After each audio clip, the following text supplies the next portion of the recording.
Hello everyone and welcome to yet another episode of Let's Play SaGa 2 Goddess of Destiny. I'm Dylan, I'm your host. Joining me on today's episode are Elodie, Zenith, Virtue, and Natsmer, and our returning champion, Father. And we are in the most final of dungeons, exploring these Geiger-esque corridors in search of the 78th relic, the one that the Guardians were keeping secret from everyone, including Apollo himself. So while Apollo is off doing who knows what with our other 77 relics, we're going to try to find that last one here in the final dungeon. And also while we're here, I'm going to try to find whatever treasures I can. Seems that each floor basically of the final dungeon has two paths. One of them leads to a treasure, some of which are trapped apparently. I should have seen that on the mini-map. I've got to use that mini-map now that I've got it. But yeah, as I was saying, basically most of the floors here in this dungeon split at some point with one path of the fork leading to a treasure and the other to the stairs down. We're working our way down floor by floor to get to that relic, but right now we're fighting wizards. Okay, that was a quick one. I got 2,500 Cura. Ooh, and a Staff of Sorcery. That's got to sell for quite a lot itself. Probably as much as the Cura I got from the battle itself. Alright, Staff of Sorcery. Alright, now swooping around this corridor here. No enemies here, kind of an uninteresting stretch of the dungeon here. But we should be moving down to the next floor shortly. Actually, you know, while we're here, why don't we talk to Father and see what he has to say? I don't often enough remember that I can actually talk to my guests while they're in the party. Let's see, apparently the final relic is guarded by something terribly dangerous. Be careful. Well, I would have expected nothing else. It seems that the relics attract powerful entities in their own right, so I've come to understand that they're dangerous. Man, nothing on that floor. That's a little bit foreboding. Down to basement floor 4 now. Looks like a large one. Not a lot of enemies. Very sparsely populated, some of these areas. Let's see, looks like just an energy point over there, but I can see on the map that there's a gold treasure chest over this way. Gold treasure chest usually just indicates an item, unlike the red ones, which indicate a trap. So I can safely open that without an explosion like the previous treasure chest had, and we get a Gone Use armor. Okay. Let's see what that is exactly. Starting from Elodie here. This seems to be the typical order of things. I give the best equipment to Elodie and then just work my way down in party order. But since I have this fantastic dragon armor, I might be reluctant to actually replace what she's got now, knowing that other armor might not have the same immunities. So as I can see here, this would increase her defense from 56 to 66, but I'm really enjoying the immunities of this dragon armor, and without knowing the properties of the Guan Yu armor, I think I would rather just hand this to Virtue and keep the dragon armor I have on my 3 other characters. Virtue can probably replace one of his dragon shields or the Genji gloves with this. Let's see which of those would be better. Looks like no change there equipping over the Genji gloves or over the dragon shield. Looks like he's not actually interested in this item. Okay. So I guess I'm not going to be equipping that armor right away. I might decide later on that that increase in defense is more valuable than the immunities granted by my dragon armor, or I might find out that the Gon Yi armor has similar immunities, but I kind of doubt that that's the case, given that it's not made of a dragon, or whatever the dragon armor's explanation was. Let's see, dodge a couple more enemies here, and I'll be making my way to the next set of stairs.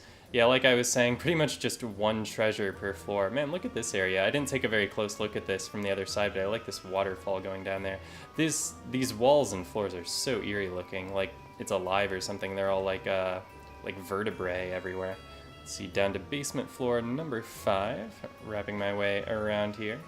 Let's see, looks like the stairs are over that way, and the treasure chest is over this way. The floors are pretty wide here, but they're still small enough that you can see everything you need to see from the minimap. And here we find a Psycho Gun, which is probably yet another weapon that keys off of the magic stat, the spirit stat that is, rather than strength. So even though Natsmer is my gun-wielding character, it's probably not something she can capitalize on terribly well. It'd be better equipped for Elodie, but she's tight on slots as it is, so I don't think I'll be getting much use out of that Psycho Gun, just as I haven't gotten much use out of the Psycho swords and daggers and such that I've had in the past. Let's see, is the treasure over this way or on the other side? Yeah, I guessed correctly. But we're going to get locked in once again and have to fight a couple of enemies before we're allowed to open this treasure chest. Starting with this guy here, who's probably just more wizards the way things have been going. Yeah, sure enough. Father's and Natsmer's twin Vulcan guns, once again, more than enough to take care of these wizards. meaning that my other characters didn't get to act at all in that fight. That's okay that they wrapped up things quickly. And here's something slightly different. We have a hawk, that is, and some ice lobsters. What were they called? Yeah, ice lobster. Okay, I had it right. So let's see. Assuming Elodie gets a turn in this fight, I think I'm going to have her use the Staff of Healing. Looks like everyone could benefit a lot from that right now, since I didn't get the chance to heal after the fight with those wizards. They did get some thunder spells off. They have just been using death in most of the fights that I've had against the wizards. And break. I've seen them use break also, but last fight they used thunder a couple of times. Let's see. That's where Father's damage came from anyway. We'll put Zenith on the Hawk, and we'll put Natsmer on the Ice Lobsters, and we'll let Virtue and Father take on the Wizards, since I know that they're more than enough to handle those guys. At least I assume so. I assume Virtue's Yoichi's bow does roughly equivalent damage to Natsmer's Vulcan gun. Yeah, they're using the Thunder again. I'm perfectly fine with them using Thunder on my Dragon Armor wielding characters, but Virtue and Father, ooh, wow, speaking of Virtue and Father, taken down by the flame attack. Ooh, wow, okay. So this fight might actually prove a bit of a challenge for me, because they're using the right mix of magic attacks on Virtue and Father and physical attacks on everyone else to exploit my weaknesses. Plus, it seems that this flying robot enemy, like similar flying robot enemies we've seen in the past, has a shield effect, which is going to make it difficult to damage. Let's see, let's use Psycho Blast with Elodie this turn. That should help things along pretty well. I'll put Zenith on the Ice Lobsters this time, and we'll keep this Vulcan gun locked on those wizards, get those guys out of the way. Actually, you know what? I'm not actually concerned about the wizards at all anymore. I don't know why I did that. Oh yeah, here's something else interesting I've been noticing. Whenever Zenith is targeted with the death spell, he like reflects it, and I'm not sure what's causing that.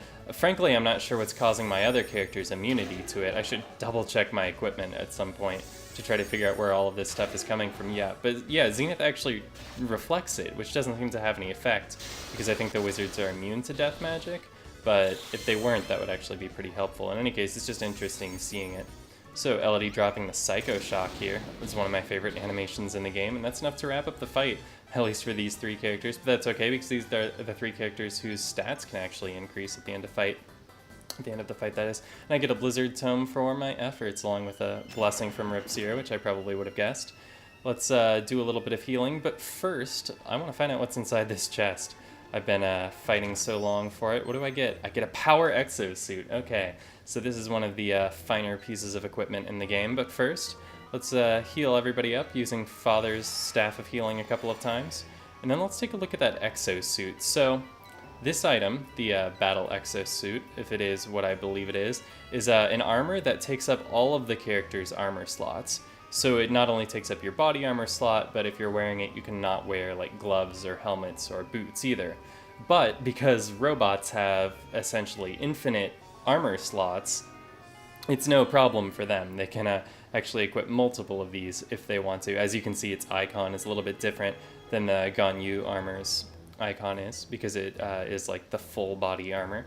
And let's see, it does appear to be better than the Dragon Shield, and I remember the Dragon Shield and the Genji Gloves were equivalent, so I'll replace the Genji Gloves with this Power Exosuit, increasing virtues to 90 out of the 99 maximum.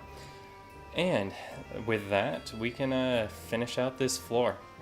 Since I'm assuming that's all there is to do here. Looks like a big crescent shape, very tasty, I'm sure. And I imagine the stairs will be over here on the other side. I wonder how many floors are left. This is a really long dungeon, no doubt, but it seems to be stretching on for quite a long time now.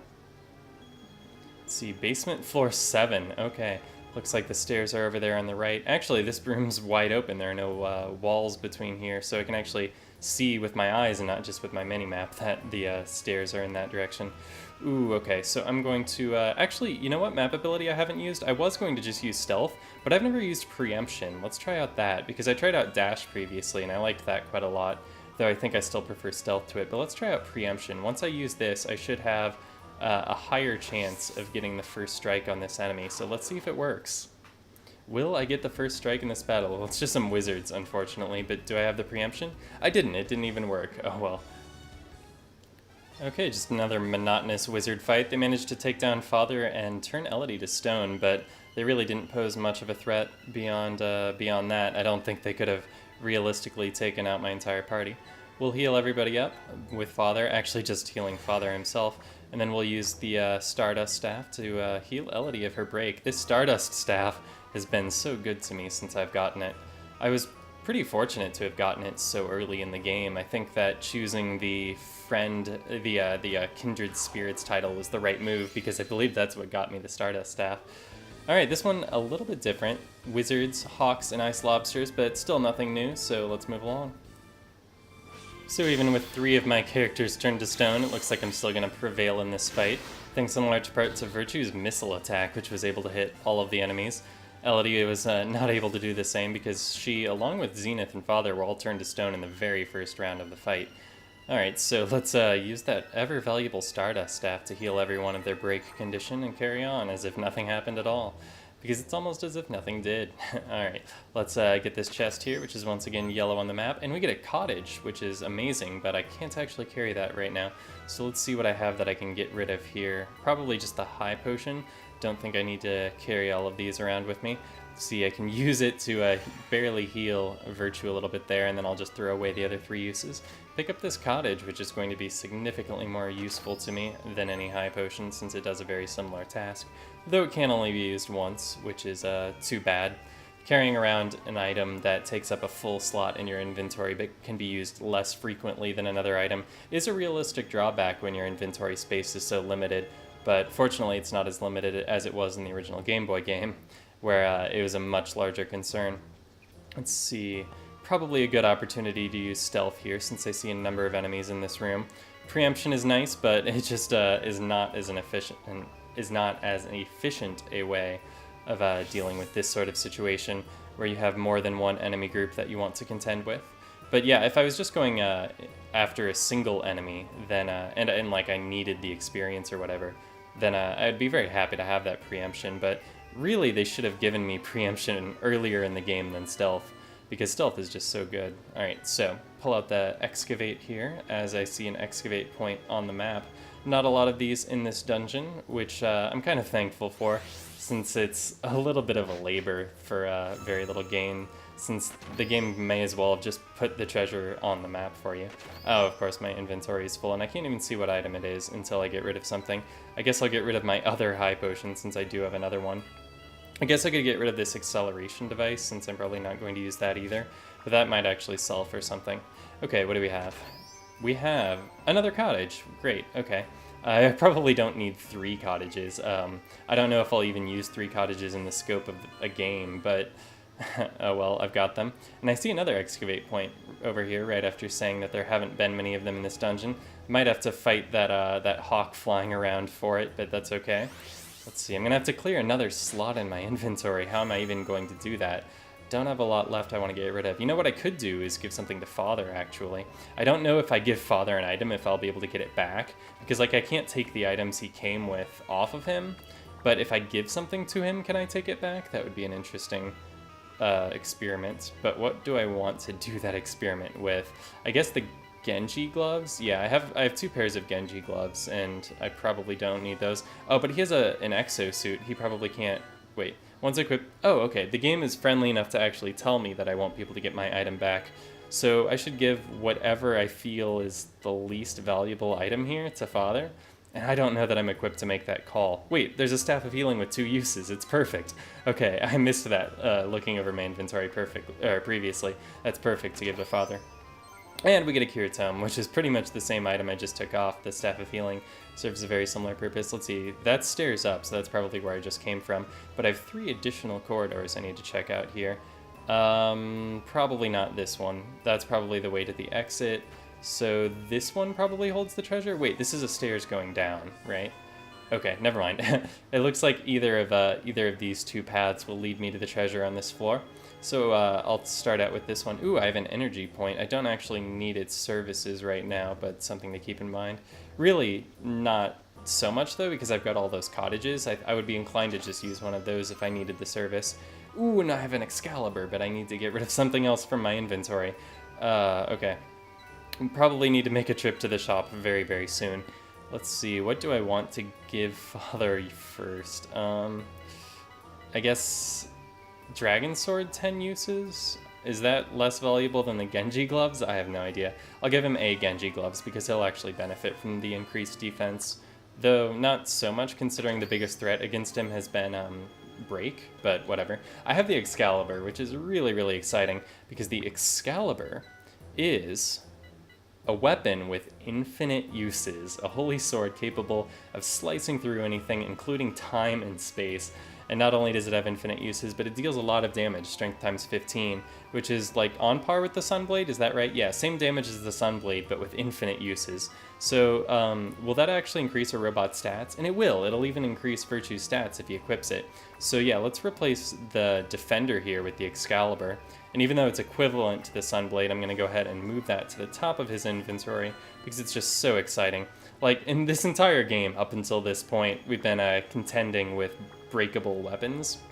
Having every attack you do like slowly wither away at your resources is kind of demoralizing at times. Like, getting into an easy fight where everything's going your way kind of feels bad because like it's still the same drain on your resources as if you were fighting like a more challenging battle, so you almost don't want to get into any fights at all. So like after dealing with that this entire game, finally getting this unbreakable weapon, it's just such a big change. Okay, so what do I want to do? I see multiple groups of enemies ahead, but the corridor is almost too narrow to stealth, I think, to stealth. So I might just go for the preemption here. I think I'm going to go for preemption, get the jump on this first enemy here, if at all possible. Let's see, if I could additionally avoid being seen by him, I could probably lock up the preemptive strike, but nope, no preemptive strike that time. But we do have some new enemies. I have a group of 4 Crow Tengu, as well as 7 Fire Flowers, straight out of Super Mario Brothers. So let's open here with a Psycho Blast. I've been using the Mountain Storm instead of the Rune Axe with Zenith. We'll use that on the Fire Flowers, along with a Vulcan gun over here. Let's try out that new Excalibur. It looks very similar to the Sunblade. They're almost a palette swap, but the Excalibur's pointy parts look like they might be a little bit bigger. That could just be my imagination. They might be the same. No, Excalibur's hilt is definitely longer, and I think the pointy things are bigger too. Kind of lame that it looks so much like the Sunblade. Still, I'm really excited to finally be getting that. Alright, we'll put that on the Crow Tengu. And let's see, Vulcan gun over here. I forgot already who I targeted everyone with, but I think this will work out in the end. Alright, Beak attack there on Elodie, not dealing a whole lot of damage. And a Thorn attack on Natsmer, same story, but there are a lot of enemies here, so if they decided to all target the same characters, they could deal a reasonable amount of damage. Ooh, and we get to see the powered-up Excalibur attack right away. The Deus Cutter, fantastic. Whoa, whew. That was a lot of damage, not only 4 digits, but like 1,500 damage, that's incredible. Alright, a tiny little beak attack there on Virtue, not too effective. And the Psycho Blast should wrap things up unless these Tengu have just a tremendous amount of hit points. And they don't, so that wraps things up. Max HP increase for both Zenith and Natsmer, bringing Zenith up to the number of the beast there, 666 HP, which is quite a lot.